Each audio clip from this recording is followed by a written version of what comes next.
Good afternoon class. आज हम आपको क्लास 10 मैथ्स का chapter number 12 surface area and volume के क्वेश्चंस करेंगे। पिछली क्लास में हमने आपको जो है इससे रिलेटेड सारे फॉर्मूलेज बताए थे। जितनी भी हमारी आकृतियाँ होती हैं उनके जितने भी सूत्र थे वो आपको बताए गए थे और आज हम उनके क्वेश्चंस को करेंगे। देखिए पहला क्वेश्चन है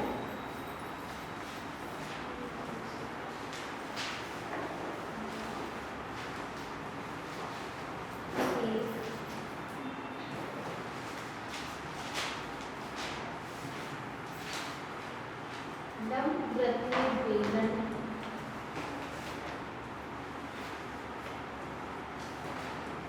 के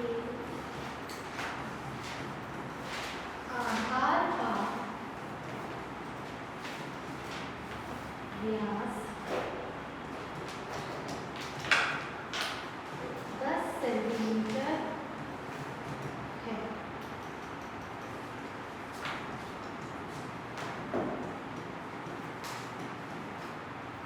यदि इसका आयतन 100 पाई सेंटीमीटर क्यूब हो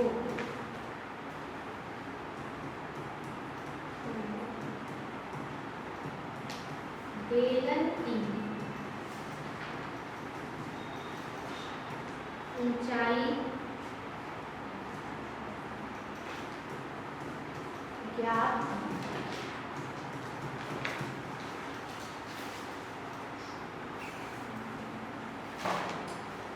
एक लंबवृत्तीय बेलन के आधार का व्यास 10 सेंटीमीटर है। कौन सी आकृति दे रखी है?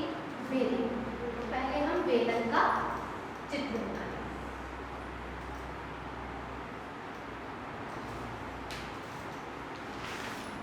ठीक, उसके आधार का व्यास दे रखा है। आधार ये होता है यहाँ से यहाँ तक की त्रिज्या होती है और अगर इसको हम आगे तक बढ़ा दें पूरा तो ये क्या हो गया? व्यास। ठीक है, त्रिज्या का डबल क्या होता है? व्यास। यदि इसका आयतन मतलब ये पूरी कितनी जगह का मिल रहा है, ये बेलन आकार की आकृति कितनी जगह मिल रही है वो दे रखा है 100 पाई सेंटीमीटर क्यूब। तो बेलन की ऊंचाई ज्ञात कीजिए। क्या ज्ञात करना है? h। बेलन की ऊंचाई। जब हमें पूरा व्यास पता है तो हम उससे r निकाल सकते हैं। कैसे निकालेंगे बताइए? व्यास का आधा क्या होता है? त्रिज्या। क्योंकि आधार एक सर्किल का रूप है, ये पूरा व्यास दे रखा है मुझे कितना? 10 सेंटीमीटर। हमें अगर त्रिज्या चाहिए यहाँ से लेके यहाँ तक चाहिए केवल, तो कैसे निकालेंगे इसका आधार? लिखेंगे यहाँ पर व्यास बराबर 10 सेंटीमीटर। व्यास को किस सिंबल से दर्शाते हैं? d से। ठीक है, तो त्रिज्या क्या होगी? त्रिज्या r बराबर d/2। व्यास का आधा कर दिया, 10/2 कितना आ गया? 5 सेंटीमीटर। अब और क्या दे रखा है हमें? आयतन। आयतन को किससे दर्शाते हैं? v। इंग्लिश में आयतन को कहते हैं वॉल्यूम। ठीक है, मतलब ये जो आकृति है कितनी जगह ले रही है, कितने स्पेस में है। ठीक है, तो आयतन मतलब v बराबर 100 पाई सेंटीमीटर क्यूब, ये दे रखा है। ठीक, बेलन की ऊंचाई क्या कीजिए? h का मान हमें निकालना। अब ये अभी तक तो जो चीजें दे रखी हैं उसी से हम सॉल्व करेंगे। व्यास दे रखा था, व्यास से हमने सॉल्व कर लिया, आगे बढ़ना गया। ठीक, अब आयतन दे रखा है तो आयतन का फॉर्मूला निकालेंगे, है ना? आयतन का फॉर्मूला क्या होता है? v बराबर पाई r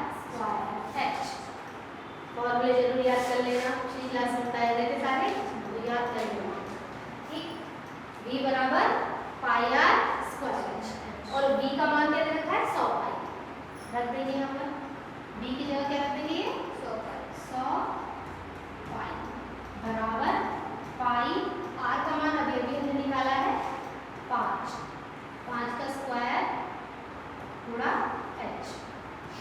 ठीक, हमें h का मान चाहिए, h को छोड़कर बाकी जो भी चीजें हैं उधर लीजिए।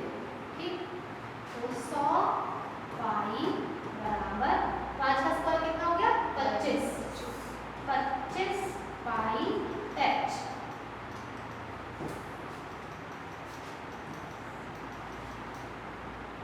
अब 100 पाई बटे में ये 25 पाई उधर ले जाएंगे तो भाग हो जाएगा, 25 पाई बराबर h। अब इसे काटेंगे तो पाई से पाई कैंसिल, 25 से काटेंगे 100 को तो 25 चौक 100, h बराबर कितना आ गया 4 सेंटीमीटर। क्योंकि हमें इसमें ऊंचाई ही ज्ञात करनी थी और ऊंचाई हमारी आ गई 4 सेंटीमीटर। नोट कर लीजिए, फिर नेक्स्ट बताते हैं।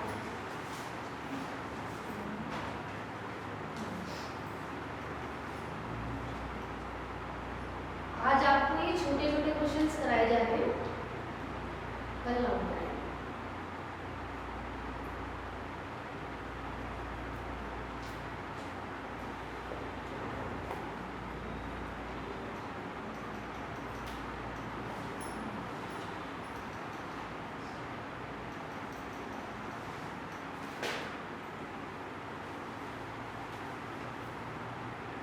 नेक्स्ट,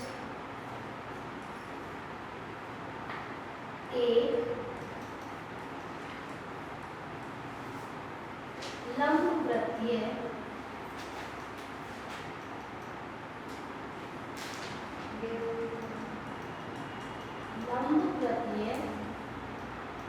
शंकु के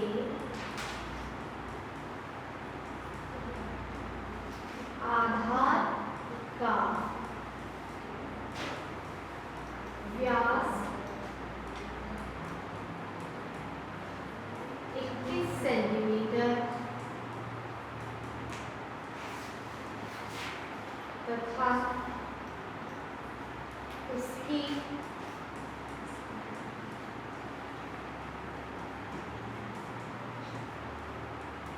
तिर्यक ऊंचाई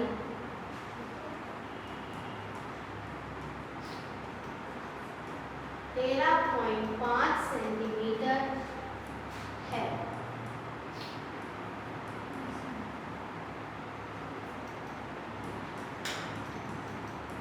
इसका संपूर्ण पृष्ठीय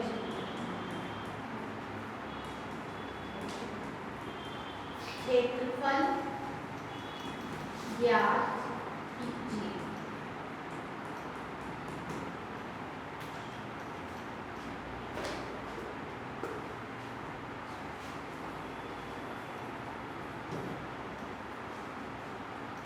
एक लंबवृत्तीय शंकु, कौन सी आकृति रखी है शंकु, तो शंकु का चित्र बना।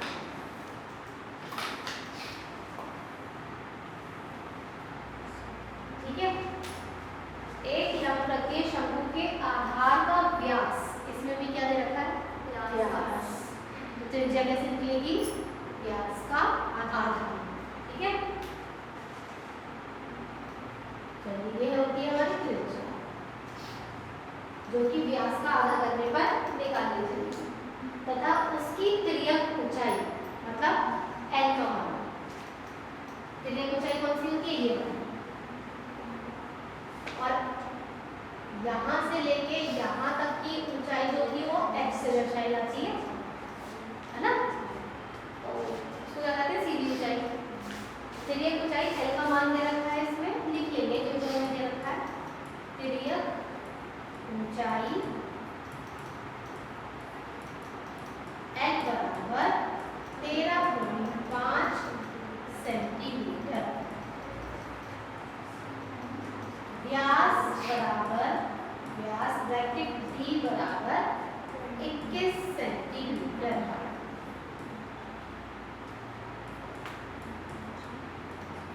त्रिज्या R बराबर D/2 मीन्स 21/2, पॉइंट निकाल 10.5 सेंटीमीटर। ठीक है, अब क्या कहा है हमने, इसका संपूर्ण पृष्ठीय क्षेत्रफल ज्ञात कीजिए। सीधे फॉर्मूले पे आ गए। इसका संपूर्ण पृष्ठीय क्षेत्रफल का क्या सूत्र था, बता सकता है कोई? संपूर्ण पृष्ठीय क्षेत्रफल इसका शंकु का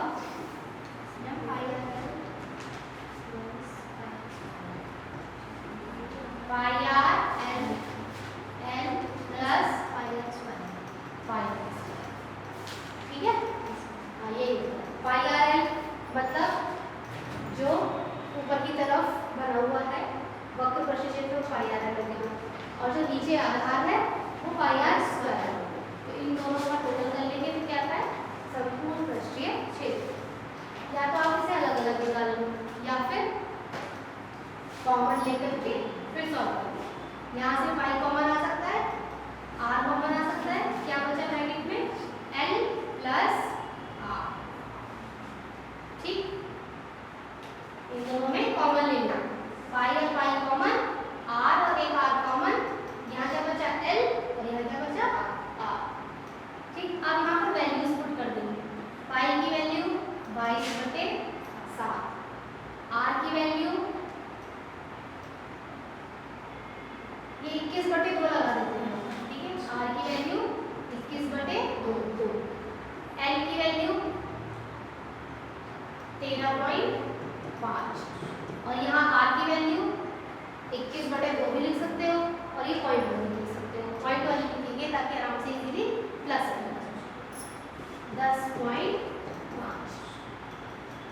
ठीक, अब इसमें से हम जो कर सकते हैं उसे काट देंगे। 2 ही कम 2 और 11 बार करते हैं। ठीक है, 7 ही कम 7, 7 या 21। अब नेक्स्ट स्टेप में यहाँ क्या बचा, 11 गुणा 3 ब्रैकेट में 13.5 और 10.5 जुड़ के कितने हो गए 24। ठीक है, 11 के 3 से गुणा होगी तो क्या होगा 33 गुणा 24। अब इन दोनों की गुणा करो, यहाँ कर लेते हैं 24 की गुणा 33, 3 चौक 12, 1 3 2 6 और 1 7।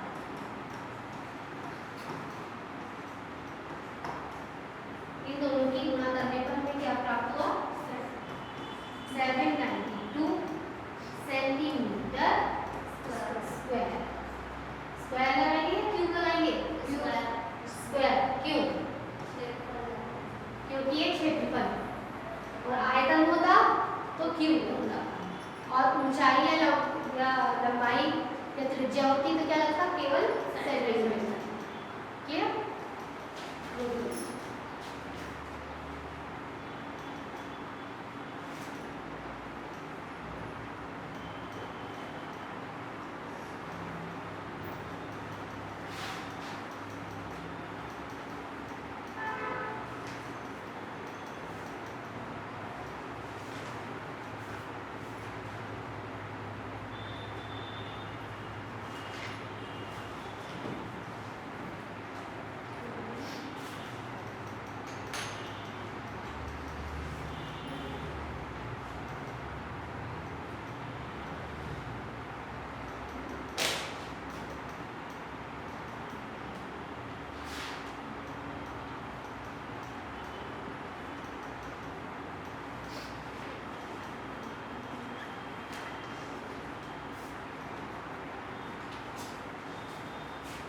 Next question.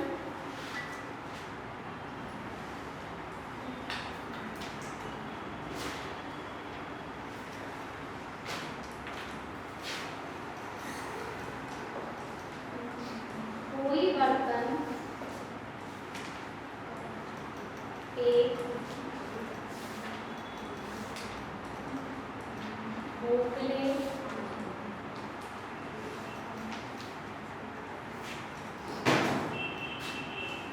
अर्धगोले के आकार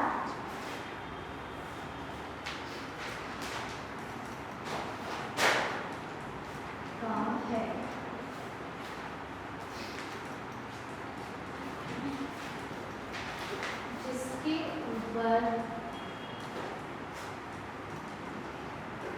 एक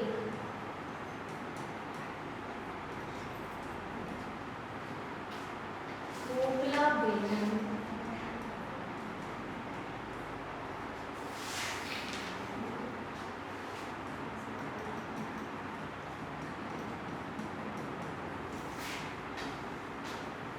अध्यारोपित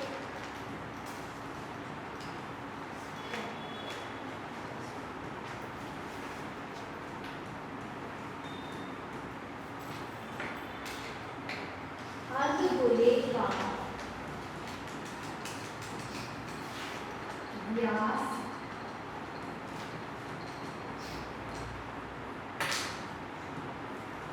14 सेंटीमीटर है और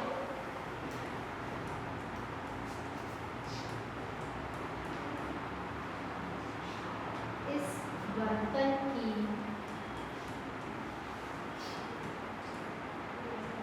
कुल ऊंचाई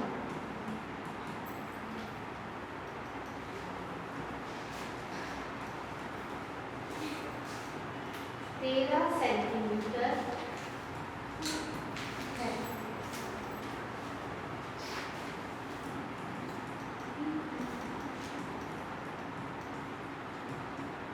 इस बर्तन का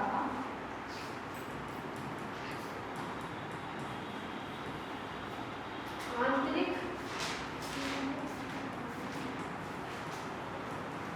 पृष्ठीय क्षेत्रफल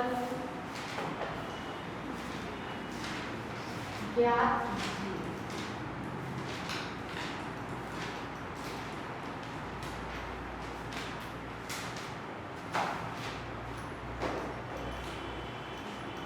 क्वेश्चन देखिए, कोई बर्तन एक खोखले अर्धगोले के आकार का है जिसके ऊपर एक खोखला बेलन अध्यारोपित है, मतलब कि दो आकृतियों से बना है। ठीक है, सबसे पहले तो नीचे एक खोखला अर्धगोला है, कटोरा है। ठीक है, इसी के ऊपर क्या बना हुआ है? बेलन का।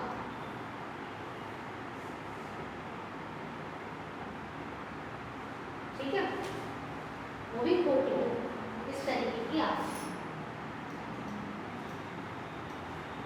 अर्धगोले का व्यास 14 सेंटीमीटर। ये अर्धगोला है, इसका व्यास दे रखा है कितना? 14 सेंटीमीटर व्यास दे रखा है। तो त्रिज्या क्या होगी इसकी?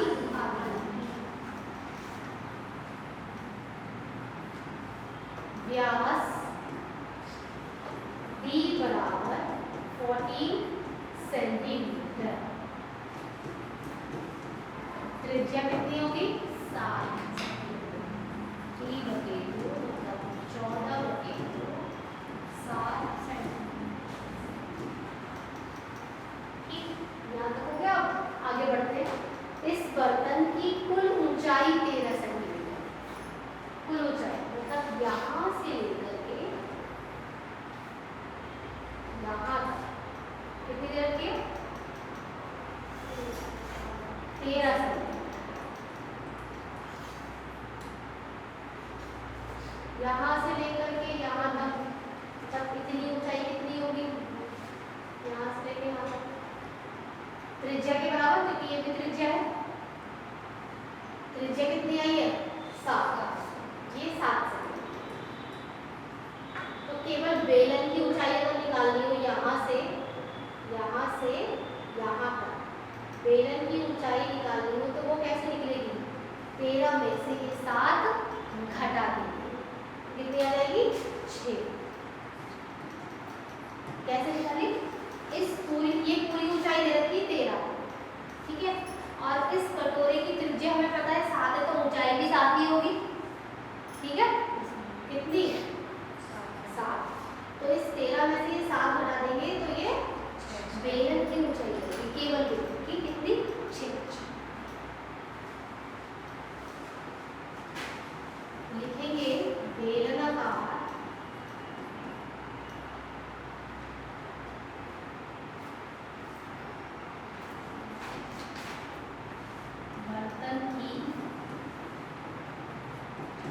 ऊंचाई h बराबर 13 माइनस 7 बराबर 6 से।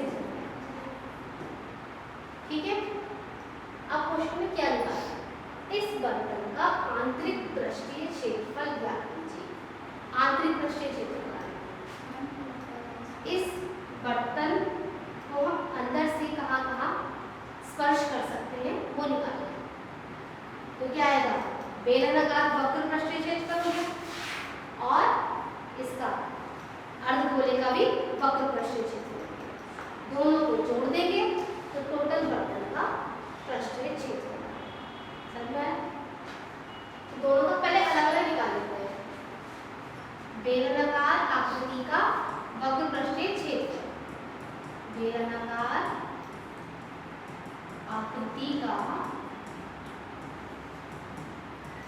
वक्र पृष्ठीय क्षेत्र क्या होता है?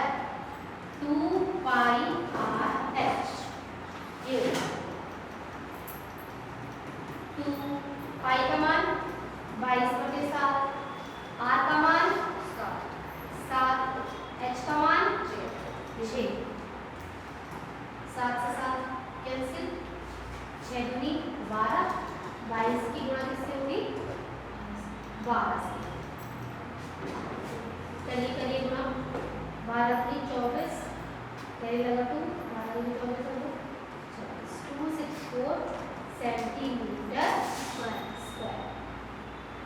ये आया हमारा बेलनाकार आकृति का वक्र पृष्ठीय क्षेत्रफल। अब ये जो नीचे अर्धगोला बना हुआ है उसका वक्र पृष्ठीय क्षेत्रफल निकालेंगे। उसका क्या होता है? 2 पाई r स्क्वायर। ठीक है,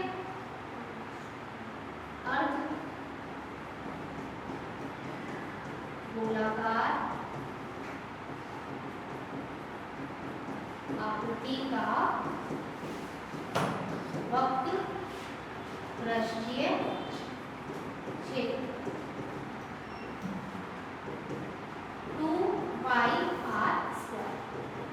2 पाई का मान 22.7, r का मान 7 into 7 स्क्वायर लगा 7 से 7 कैंसिल, क्योंकि गुणा कर देंगे 22 की गुणा किससे होगी? 7 की।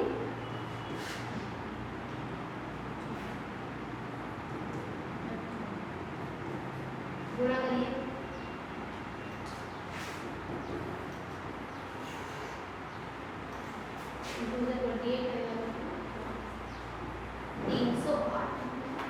Centimetre square. ठीक है, 22 की 14 से गुणा करने पर क्या प्राप्त हो गया हमें? 308।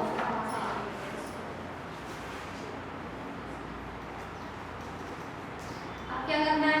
कौन बताएगा?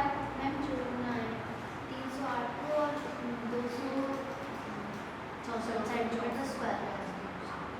क्योंकि पूरे बर्तन का वक्र पृष्ठीय क्षेत्रफल निकालने के लिए हमें इन दोनों का वक्र पृष्ठीय क्षेत्रफल जोड़ना है। तो जोड़ देंगे। नेक्स्ट स्टेप में लिखेंगे बर्तन का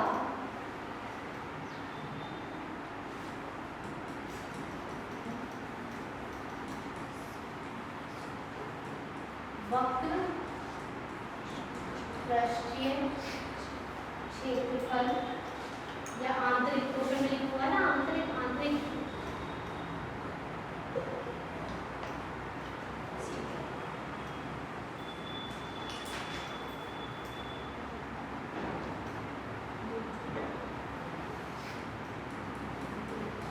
आंतरिक पृष्ठीय क्षेत्रफल बराबर जो हमने पहले निकाला था उनको जोड़। क्या निकाला था? 264 प्लस 308, तो दोनों को जोड़ 264 centimetre square plus 308 centimetre square. जल्दी से जोड़ना बताइए क्या है? मैम 573 572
सिद्ध कीजिए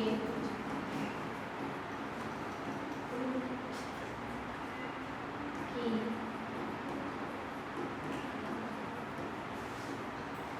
बेलन के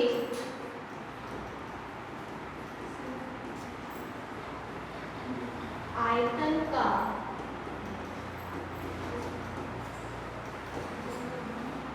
दो गुना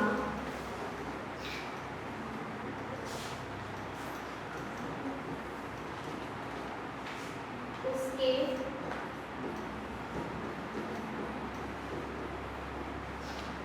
वक्र पृष्ठ और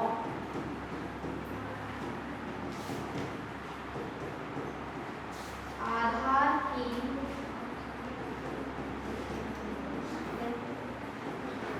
त्रिज्या के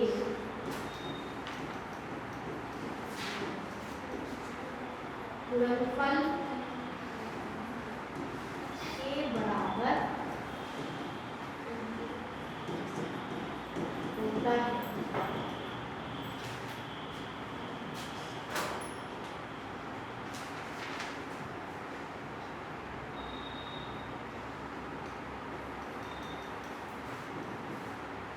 देखिए, सिद्ध कीजिए कि बेलन के आयतन का दो गुना, बेलन के आयतन का दो गुना अगर करते हैं तो उसके वक्र पृष्ठ और आधार की त्रिज्या के गुणनफल के बराबर आए। तो ये चीज हम पहले फॉर्मूले के अकॉर्डिंग करते हैं। सो बेलन के आयतन, बेलन का आयतन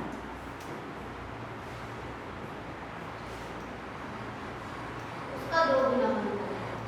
बेलन का आयतन होता क्या है? पाई आर स्क्वायर एच। ठीक है, अब लिखेंगे दो गुना LHS। लेफ्ट हैंड साइड के लिए, लेफ्ट हैंड साइड का करिए बेलन के आयतन का दो गुना, ये लेफ्ट हैंड साइड। ठीक, दो गुना बेलन का